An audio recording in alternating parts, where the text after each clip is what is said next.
Heeh. Oh wow. Terus juga yang paling penting lagi dari semuanya dia suka traveling, kami suka traveling gitu. Jadi itu juga menjadi satu kecocokan gitu dan "Hai Nick, Mbak lihat apa dari dia?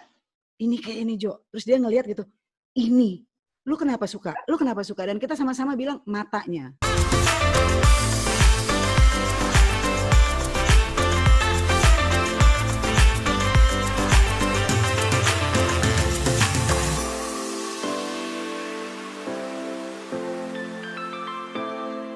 Hai, Mbak Mira Lesmana is in the house. Hai. First of all, thank you so much for your time. I didn't know if Thank you for the invitation. Mbak, kita ngobrol Mohon maaf santai lahir aja. batin.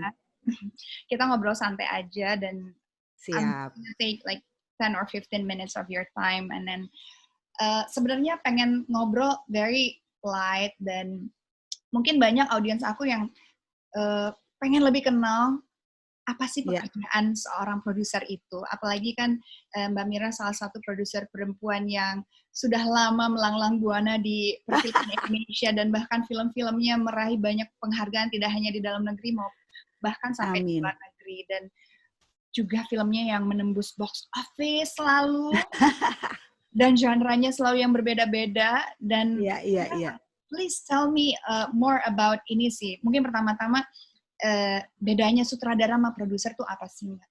Iya, kadang-kadang orang juga bingung ya. Banyak banget yang mengira aku ini juga sutradara. Jadi sering banget dibilang aku ini sutradara gitu. Aku memang pernah menjadi sutradara, tapi cuma sekali buat di layar lebar itu waktu tahun 98 buat film Kuldesak.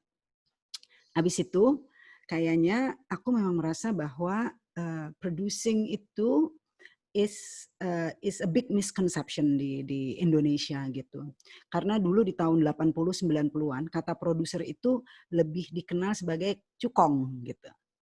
Kalau orang punya duit, dia bisa bikin film dan dia akan bisa jadi produser gitu. Tapi it's actually a lot more than that. Itu benar-benar sebuah pekerjaan yang membutuhkan intensitas tinggi sebenarnya dan pengetahuan yang juga luas tentang film itu sendiri. Jadi bukan masalah pendanaan itu cuma satu, sebenarnya lebih luas lagi. Mungkin kalau paling gampang dijelasinnya gini kali ya, kalau produser itu dia biasanya orang pertama yang masuk ke sebuah produksi film. Dia bahkan yang menentukan bahwa film ini bisa jalan, film ini tidak, film ini kita produksi sekarang, film ini kita produksi nanti. Ide bisa datang dari mana aja, bisa datang dari dia sendiri, datang dari penulis skenario, datang dari sutradara, datang dari lagu atau apapun ya. Tapi dialah yang kemudian memutuskan, oke, ini bisa didanai pertama, kemudian bisa diproduksi, dan dia kemudian mencari seluruh krunya, tentu yang terutama adalah penulis dan sutradara. Habis itu bekerja sama untuk kemudian membentuk timnya, persiapannya, sampai kemudian syutingnya. Tapi yang paling penting dia juga harus memastikan film itu terpromosikan dengan baik sampai ke bioskop dan ditonton oleh khalayak ramai. Jadi dia orang yang pertama masuk, dia orang yang terakhir keluar. Kalau sutradara, dia mungkin setelah si produser menganggap ini ada ide dan kita bisa jalan, dia kemudian masuk memikirkan seluruh keperluan kreatifnya. Tapi kalau sudah selesai, sukses nggak sukses sebenarnya ya udah dia sudah selesai gitu tugas dia. Tapi kalau produser nggak bisa, dia sampai ujung. Dari A sampai Z, ibaratnya dari ujung kaki sampai ujung kuku itu harus sampai ada di bioskop, sampai orang nonton, bahkan sampai kadang-kadang kritikan-kritikan itu juga harus dilihat apa ini. Promosinya harus ditambah, promosinya harus di-push lagi dan seterusnya. Luar biasa banget. Dan Mbak terbukti sukses menjadi seorang produser perempuan yang paling aku terus terang enjoy sekali. I really enjoy being a producer, tuh menyenangkan buat aku. Kayak selalu membuat keluarga baru gitu setiap kali produksi. Tapi Mbak sebagai produser perempuan, hal terberat atau misalkan tantangan atau beban apa sih yang Mbak pikul gitu sebagai produser perempuan di Indonesia ya terutama? Kalau sebagai perempuan, aku harus bilang memang secara fisik dan waktu itu dibutuhkan ini ya, memang waktu yang dibutuhkan itu sangat besar gitu. Jadi kalau buat aku pribadi, karena aku punya keluarga, punya suami, punya rumah yang juga harus turut diatur bersama suami gitu ya. Kadang-kadang jadinya harus pinter-pinter gitu mengatur waktu.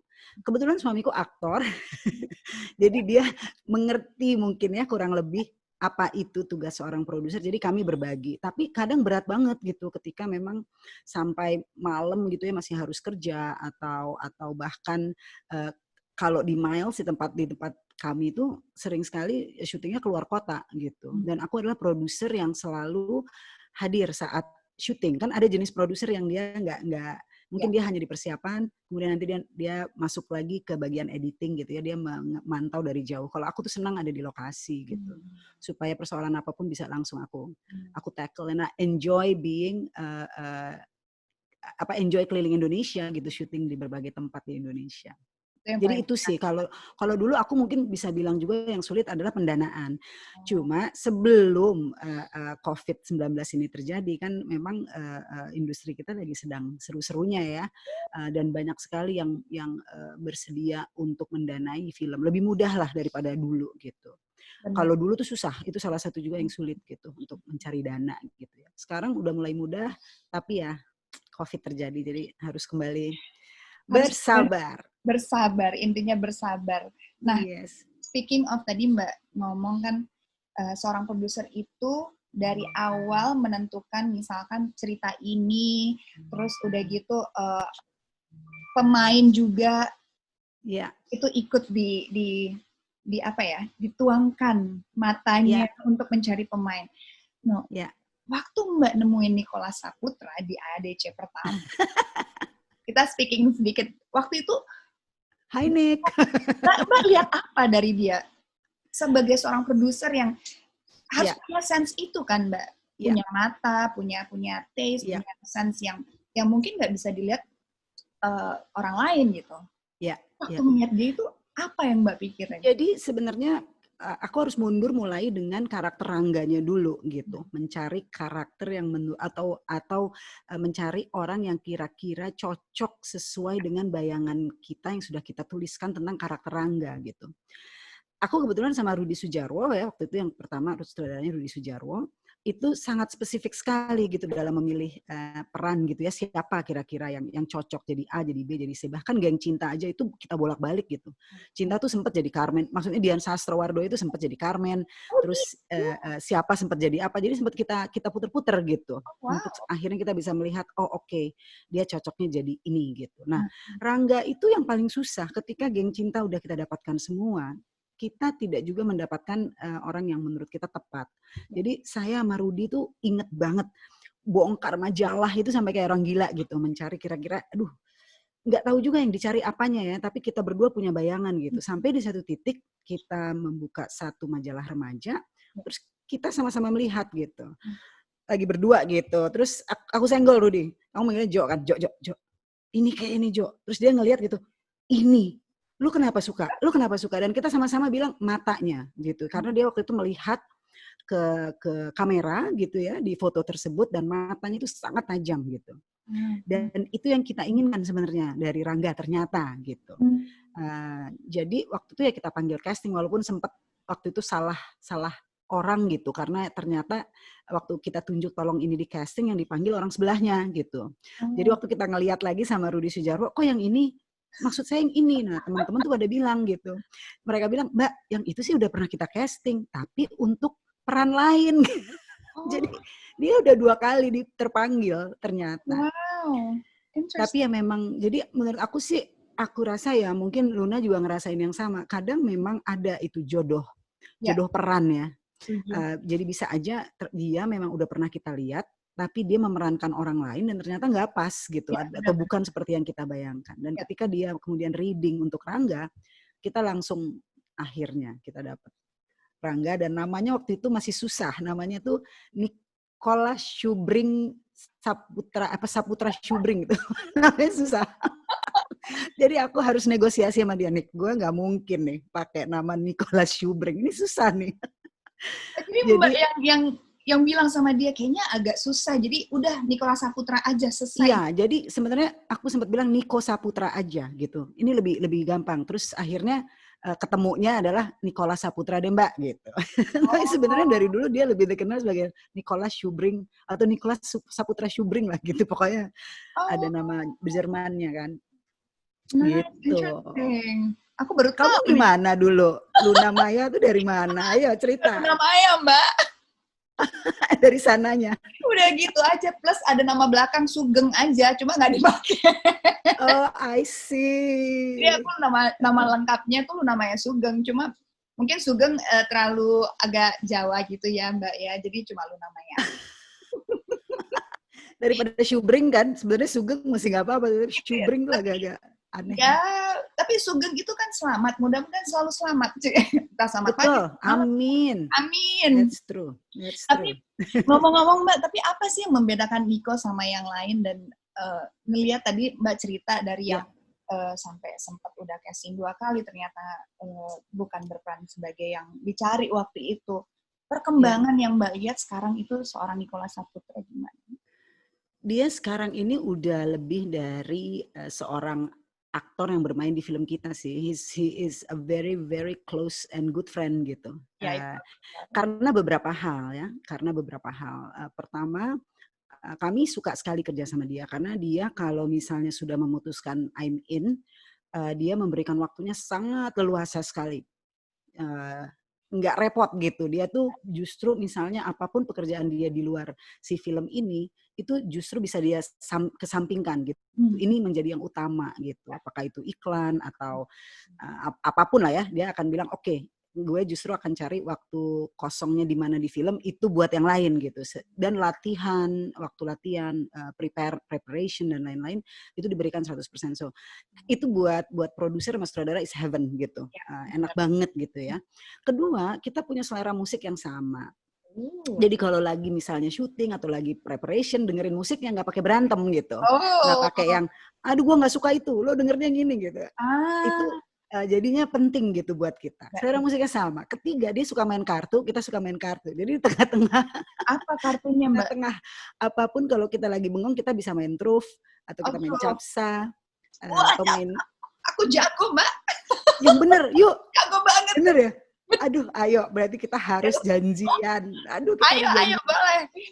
Oh wow. Terus juga yang paling penting lagi dari semuanya, dia suka traveling, kami suka traveling gitu. Jadi itu juga menjadi satu kecocokan gitu. Dan akhirnya jadi kayak temen kan, dia lebih kayak, Mbak lu udah pernah kesini belum? Atau kita kebetulan ke satu tempat nih, lo harus nyobain ini gitu. Di sini nih yang paling bagus ini gitu. Jadi kita selalu sharing tempat-tempat kita bepergian. Kadang-kadang akhirnya kita memutuskan yuk kita pergi sama-sama gitu untuk memperkenalkan tempat yang baru kita lihat gitu sih kurang lebih. So you become family ya, udah kayak keluarga, udah malah kayak true, just like family. That's very nice. Dari umur 16 Ma, itu kan dari umur 16 kenal dia. Dia udah 34 ya, 33 34. Yes. So it's ya, like dia 84 ya. 84, so 35, 36. Yes. Going 36. 84. Oh, dia nggak kelihatan kayak 36 Mbak. Awet muda. Enggak ya?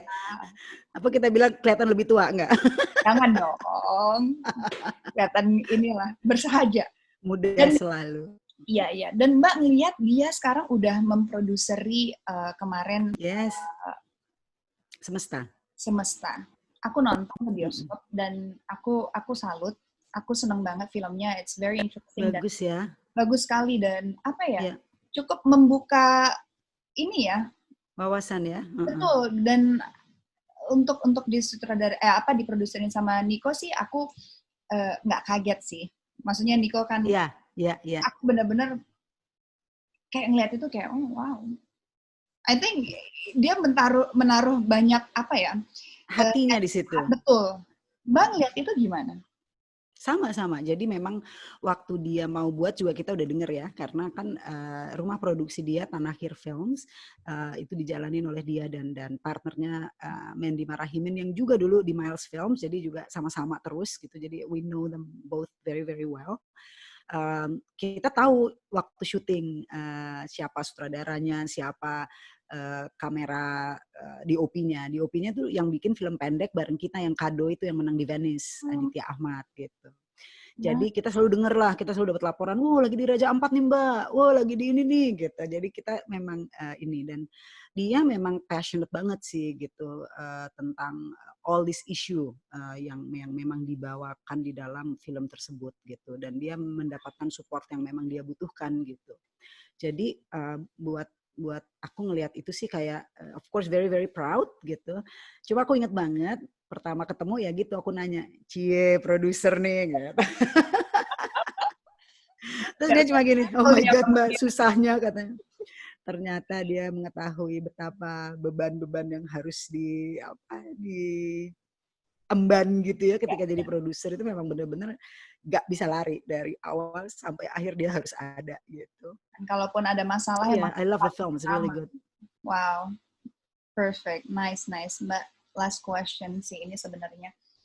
How do you see the younger generation, anak-anak muda sekarang, talent sekarang yang lagi bermunculan? Kemarin Mbak Mira produce Bebas juga. Yes. Aku nonton, amazing. Thank you. Aku sangat terhibur dan apa ya, selama nonton tuh kayak benar-benar filmnya menyenangkan dan apa ya, dibawa jauh bernostalgia banget gitu. Banget gitu. Jadi kayak keluar dari bioskop tuh kayak hatinya hangat dan senyum-senyum sendiri. Iya. Mbak Mira penting itu penting. Mbak Mira iya, itu pokoknya itu kan sebenarnya adaptasi dari sebuah film Korea. Ya. Dan ketika kami lihat film Koreanya, memang waktu itu kami tuh, aku sama Mas Riri tuh mikir bilang ini bisa banget jadi film Indonesia. Bukan cuma sekedar adaptasi, tapi seluruh kisah ini bisa banget gitu jadi film Indonesia. Yang kita semua bisa deket dan merasa relate gitu. Ya. Jadi mencari geng bebas ini gitu ya, mirip-mirip geng cinta, kalau ini namanya geng bebas gitu. Kita memang antusias banget untuk mencoba mencari bintang-bintang baru gitu. The new ada juga yang udah pernah main tentunya, tapi bagaimana mereka kemudian bisa lagi bermain secara ensemble gitu, karena kebanyakan film-film remaja yang ensemble itu udah lama banget nggak ada. Kebanyakan mungkin peran utama, peran pembantu gitu. Selalu kalau film remaja itu ada Milea misalnya di depan, lalu ada temennya Milea, atau ada kayak London Love Story, itu kan tentang dua orang gitu. Sementara kalau ini nih sekelompok cewek-cewek gitu. Tentu ada yang utamanya, tapi it's a big ensemble. Dan itu juga mengajak mereka masuk ke dalam sistem produksi kami, gimana harus chemistry itu harus dirasakan betul-betul, dijadikan gitu. Terus bagaimana mereka harus berlatih satu sama lain, baik yang remaja maupun yang dewasa. Dan di depan mata kami gitu ya, melihat mereka berkembang menjadi tokoh-tokoh ini gitu. And they're so amazing. Aku tuh merasa cuma gini waktu abis mulai berinteraksi dengan mereka, kemudian mereka berlatih dan kemudian syuting lalu melihat di layar, itu kayak aduh alhamdulillah kita punya begitu banyak bakat gitu di Indonesia ini. Dan all we have to do adalah terus menyediakan waktu untuk menggali, lalu bekerja sama gitu antara yang sudah senior, yang udah berpengalaman dengan yang baru ini, supaya kedua-duanya bisa saling belajar gitu. Jadi aku senang banget sama mereka, they're so good. Dan anak-anak muda ini kan sering ya kita dengar gitu, milenial sekarang, generasi Z males, pengennya cepet. But really when you give them the time untuk fokus dan diberikan sebuah tantangan, they will grab it kok. Mereka dengan antusias mau gitu menjalani. Jadi aku percaya banget sama generasi sekarang. Wow, nice, amazing. Mudah-mudahan walaupun dengan keadaan kayak gini, Mbak Mira nggak akan berhenti untuk bikin film dan memberikan tempat buat mereka, anak-anak muda yang mungkin pengen jadi pemain ataupun mungkin bekerja gitu. Banyak kan anak-anak muda yang pengen mungkin jadi produser, pengen jadi sutradara. Benar, banyak banget. Dan I think they all very talented, dan bahkan nggak disangka-sangka bener-bener udah sama luar sama kita tuh nggak bisa dibedain lagi, Mbak. Exactly. Ya, gila ya. Iya, aku sih ngeliatnya kayak kalau dulu kan kelihatan gitu, misalkan Hollywood lah ataupun ataupun di Hong Kong, Korea ataupun Bollywood itu kan kelihatan ada gapnya. Kalau sekarang tuh kayak kita bisa bersaing sih. I think it's so. good, Yes. apa ya, timing, tapi cuma memang COVID ini sedikit membuat kita harus kita bisa bangkit lagi sama-sama, I'm sure. Aku juga nggak sabar ngeliat kamu lagi di layar lebar, Luna. Amin. Aku dikasih or in television or whatever. Kenapa? Kalau ada open casting boleh nggak? Iya dong ya. Kita cuma sekali loh lu kerja sama baru ya. Iya, itu 2006. Oh my God. Itu juga film pendek ya. Iya. It's time. Doain ya. Amin. Semua. Terakhir Mbak, emang lagi ada bocoran mau bikin apa sih? Next. Jadi aku tuh masih belum bisa. Akhirnya jadinya belum bisa nih menyebutkan persisnya apa. Karena harusnya kan aku memang melakukannya. Mbak, sebentar Mbak. Maaf. Nggak apa-apa. Jadi aku itu mestinya bulan Maret waktu pas Hari Film Nasional mengumumkan gitu. Tapi karena aja COVID jadinya aduh ini bakalan mundur agak jauh jadi aku belum bisa mengumumkan. Tapi yang pasti aku bikin 2 film. Yang satu film drama action yang akan diperankan oleh Nichola Saputra. Wow. Dan sutradaranya Teddy Suryaatmaja. Yang satu lagi adalah film yang akan disutradarai oleh Mas Riri Riza. Film ini juga aku belum bisa sebutkan persisnya bagaimana, tapi genre-nya sangat menarik karena dia mix genre. Jadi ada action, ada adventure, ada musiknya, dan juga ada komedinya gitu. Jadi nice. Jadi doain aja mudah-mudahan bisa segera. Yang pasti yang nonton ini juga pasti nggak sabar Miles Picture apa Miles Films. Miles Films untuk mengeluarkan film-filmnya, karena biasanya kalau udah Miles yang ngeluarin udah pasti something different dan selalu apa ya, kayaknya nggak mungkin nggak terkagum-kagum. Thank you. Mudah-mudahan bisa selalu memuaskan para penonton. Amin. Thank you so much for your time, Mbak. Udah ngobrol-ngobrol. Sama-sama, Luna. Banyak Thank yang you so much. Terinspirasi dan bisa lebih terbuka lagi wawasannya about film. Amin. Semoga kamu juga sehat terus ya. Amin. Mbak Mira juga sehat. Dan tambah cantik, of course.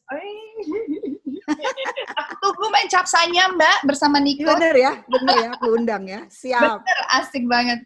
Thank you so much. Salam buat keluarga. Thank you. Semoga selalu sehat, Mbak. Thank you so much for your time. Thank you.